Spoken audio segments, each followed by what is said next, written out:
Hello, I'm Richard Vobes, the bald explorer, and I'm out on another trail of a tale. I'm looking for a beast. It's half eagle and half lion. I'm on the trail of the Griffin of Wiston Woods. Now I know what you're thinking. Griffins are mythological creatures, they don't exist. And perhaps that's true. That didn't stop Philip Mercer in his book Tales of Old Sussex recording what his parishioners told him. And one such man did come up with this concept or idea, or perhaps complete folklore.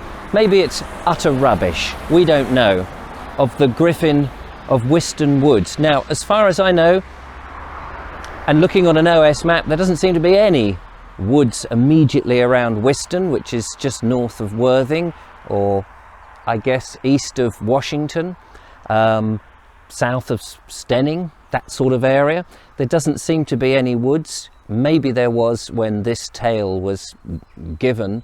We don't really know the exact dates, but there are some woods just north up here, and I'm in just north of Hole Lane, which is a road that goes here, and I'm going to head up towards Brown Hill in this video and see if we can find the legendary Griffin.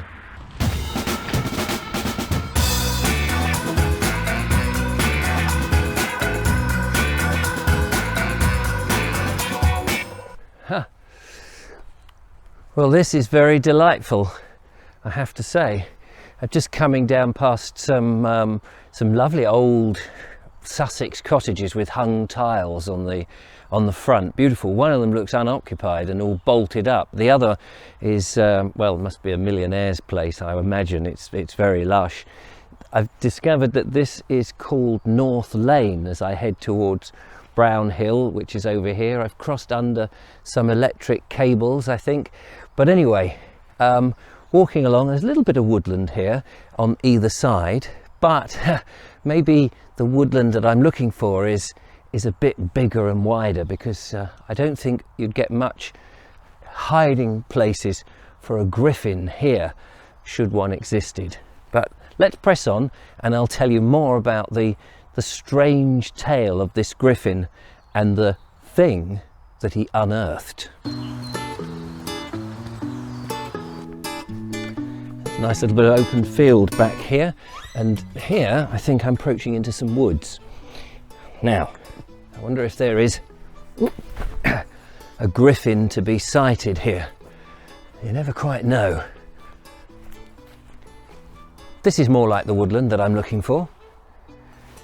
There's a section in Philip Mercer's book which has a whole load of very short tales that wouldn't make a 10-minute video on their own, and things that are a little bit far-fetched, like this, the tale of the Griffin of Wiston Woods. So here is what happens.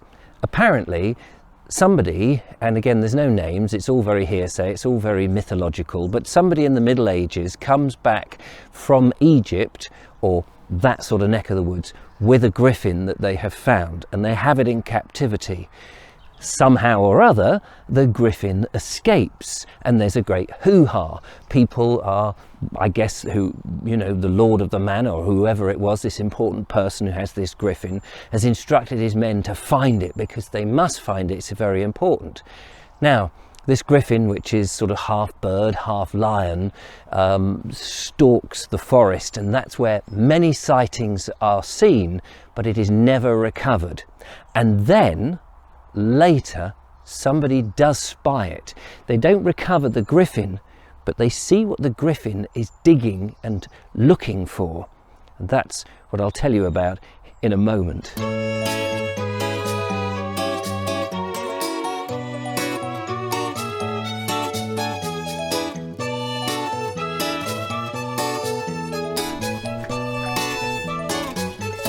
Ah, that's interesting. There's a sign there that says Wiston Estate, private, no right of way. There's a sign over there that also says Wiston Estate, private, woodland. So maybe this is part of the original woodland on the Wiston Estate. Maybe here is where the Griffin is. If only one could find it. The public footpath, however, only bisects the woodland. You can't actually go wandering through. The little bit of woodland I was in earlier was not part of this estate, so who knows, but we're obviously in the right place. I'm going to carry on a little bit further and then I'll tell you what this griffin allegedly dug up. Well, this is an oak, obviously, but these, I think, from the catkins must be hazel, and further on there's ancient stools, so this is obviously a coppiced hazelwood. I thought I heard something just now, but it may have been deer. It's unlikely to be a griffin.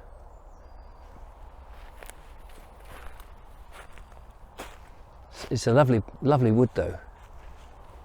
So it was a crock of gold that was found. Yes, a crock of gold. I mean, you know, it is ridiculous, but maybe it was some gold, because it was later discovered that somebody had come into money in the local area and had built themselves a fine house. So maybe there was more to this rumour than was originally thought. Well, I can tell you that there are some very posh houses buried here in the woodland. There's one down there. There's a sign that definitely doesn't want you to go anywhere near. It says keep out. The public footpath takes you along a lovely gravel drive up this way, and there's another very nice house up there. I'm not going to mention the names of the houses. I think, you know, people respect their privacy now. The walk itself is quite delightful. I've come out on a particularly miserable day. The sun is trying to come out. It was threatening rain at one point, but it's very nice. You can see the woodland. You can't go through the woodland on this particular walk, which is a shame. I would like to have weaved a little bit more. I've not had any sight of the griffin, and if I had, I wouldn't try to catch it, because it might bite me. It's a bold creature with its head of the eagle and legs of a lion and what have you, but it may have been watching me and making note of where I've been, which would be interesting. But had I have seen it, I would certainly see what it was going to dig up, because that was the legend. Somebody had spotted it and dug up this crock of gold, and then sometime later built themselves a lovely place. And who knows, it could be one of these. It's a legend, it's a myth, it's something told to Philip Mercer. We take it, like all these stories, I suppose, with a pinch of salt. Just before I finish my video, sadly I still haven't found this griffin. I just thought I'd come up, poke my nose at the end of this gravel drive. There is a timber frame property. I can't really get a picture of it, unfortunately. It's just here in the distance there behind this. I don't think you can see it, but it looks like a lovely, wait a minute, just in there, look. Can you see it? So who knows? Maybe the owner of that house owes its original construction to a gentleman who once spotted a griffin unearthing a crock of gold. Well, this is very delightful. There's more woods over there. You've got this little channel here running down past this hedge that's next to me here. There's clearly a lot more to be explored. Just, you know, outside your back door really, a lot of the time. I love it. Well, not much to go on this story this time. We've had a look for Wiston Woods. We may have found it. It's on the Wiston estate. There's plenty of woodland here. Probably was still here back in the time of whenever the story took place. Remember, it was only published in 1834. The story was told to him. It could have been, you know, from any time really. A griffin, it's unlikely, isn't it? A pot of gold found? Maybe. It could have been a Roman pot of golden coins. It could have been Norman coins. Perhaps there is something in the fact that somebody somewhere found a hoard and then built a house. Maybe that's all it is. But it's nice to think that somewhere, running around, flying about, being very careful and secretive, is a griffin. And if you can find it, you might find another pot of gold. Thanks for watching. Don't forget to subscribe, like and comment, and why not become a patron? Help me make these videos by putting a little bit of fuel in my tank. Go to baldexplorer.com and you'll see how to do that. In the meantime, I think it's going to rain, so I'm going to head back. Thanks for watching. I'll see you on the next one. Bye for now.